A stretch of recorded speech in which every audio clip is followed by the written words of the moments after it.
जीवन में ज्ञान का क्या महत्व है। दोस्तों, जीवन की समस्त दुखों, उलझनों और असफलताओं का मूल कारण मनुष्य का अपना अज्ञान ही होता है। अज्ञान मनुष्य का परम शत्रु है।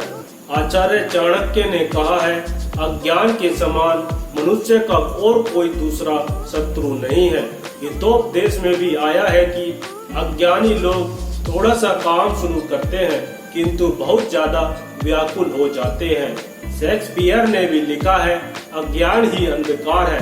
प्रसिद्ध दार्शनिक प्लेटो ने यहाँ तक कहा है कि अज्ञानी रहने से जन्म न लेना अच्छा है, क्योंकि अज्ञान ही समस्त विपत्तियों का मूल है। इस तरह अज्ञान जीवन का सबसे बड़ा अभिशाप है। यही जीवन की समस्त विकृतियों और कुरूपता का कारण है।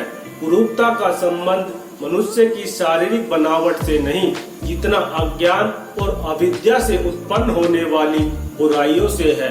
सुख सुविधापूर्ण जीवन बिताने के पर्याप्त साधन उपलब्ध होने पर भी कई लोग अपने अज्ञान और अविद्या के कारण अशांत देखे जाते हैं। इसके विपरीत ज्ञान और विद्या के धनी संत महात्मा ऋषि की प्रवृत्ति व्यक्ति के सामान्य साधनों में, यहाँ तक कि अभावों में भी सुख शांति और संतोष का जीवन बिता लेते हैं। जीवन के सहज आनंद को प्राप्त कर लेते हैं। इसीलिए हमें अपने जीवन में ज्ञान को प्राप्त करना चाहिए, विद्या को प्राप्त करना चाहिए और अपने अज्ञान का निवारण करना चाहिए। ज्ञान संसार की सर्वोपरि उत्कृष्ट एवं पवित्र तत्व है। ज्ञान के लिए गीता में कहा गया है, इस संसार में ज्ञान के समान और कुछ पवित्र नहीं है। ज्ञान बहुमूल्य रत्नों में भी बहुत अधिक मूल्यवान है। ज्ञान ही जीवन का सार है। ज्ञान आत्मा का प्रकाश है, जो सदा एक रस बंधनों से मुक्त रहता है।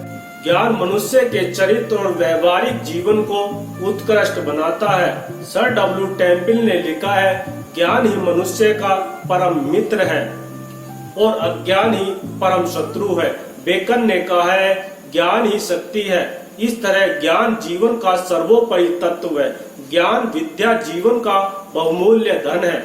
सभी प्रकार की भौतिक संपत्तियां समय पर नष्ट हो जाती है, किंतु ज्ञान हर स्थिति में मनुष्य के पास रहता है और दिनों दिन विकास को प्राप्त करता है।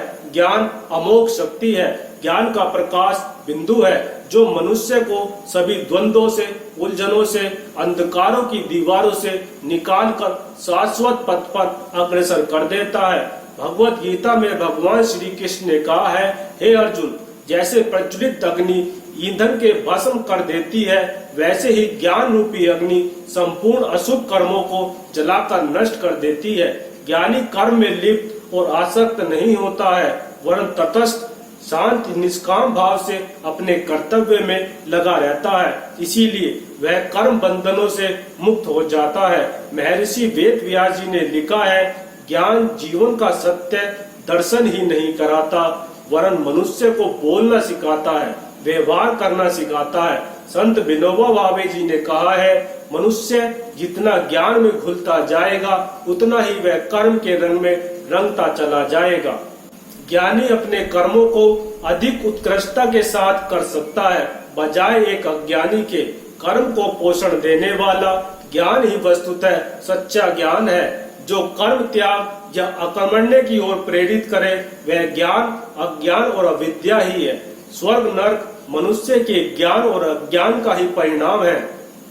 ज्ञानी मनुष्य के लिए यह संसार स्वर्ग है। जहाँ भी वह रहता है, स्वर्गीय वातावरण का सृजन कर लेता है। तो अज्ञानी को पद पर अपने दुष्कृत्यों के कारण, अपने कुविचारों के कारण नरकीय पीड़ाओं का सामना करना पड़ता है। इसीलिए अज्ञान से निकलकर ज्ञान प्रकाश को प्राप्त करने की प्रेरणा देते हुए भगवान ने लिखा है, अंधकार से निकलकर ज्ञान प्रकाश की ओर बढ़ो, ज्ञान की साधना करो और उसके अनुसार अपना आचरण करो।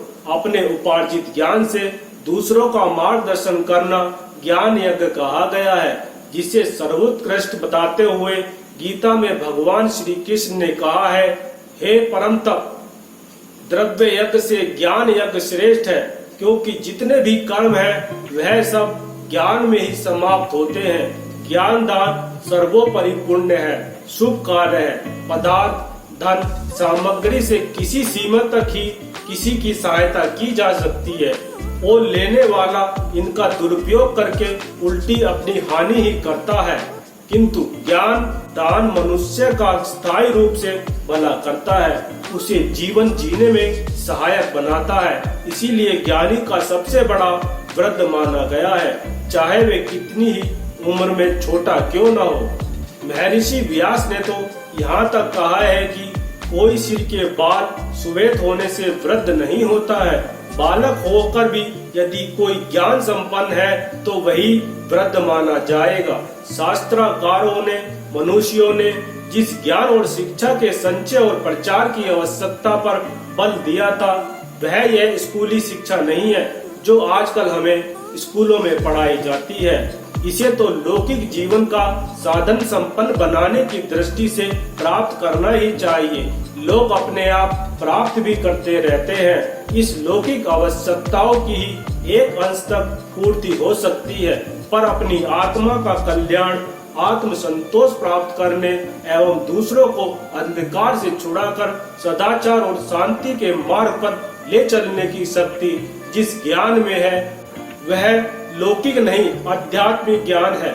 आत्मा की अमरता का, परमात्मा की न्यायशीलता का और मानव जीवन के कर्तव्यों की जिसमें जानकारी प्राप्त होती है, जिससे सुविचारों, दुष्कर्मों के प्रति घृणा एवं सन्मार्ग पर चलने की प्रेरणा मिलती है, वही ज्ञान है। यह शिक्षा ऋषियों ने धर्म ग्रंथों के अक्षय भंडारों में पर्याप्त मात्रा में कूट कूट कर भर रखी है। उन्हें प्राप्त करो, अपने उत्तराधिकार के रूप में उन्होंने हमारे लिए छोड़ी है। इस धर्म ज्ञान का अधिक से अधिक प्रयास करना, प्रसार करना प्रत्येक ज्ञानी का कर्तव्य है। जो स्वयं ऐसा नहीं कर सकते वे ज्ञान प्रसार साहित्य को जुटाकर अन्य तरह के सहयोग देकर सहायता कर सकते हैं। इसीलिए ज्ञान को बहुत ही सर्वोपरि माना गया है। ज्ञान यज्ञ कीजिए, अच्छा पढ़िए और अच्छा लोगों को पढ़ने के लिए दीजिए।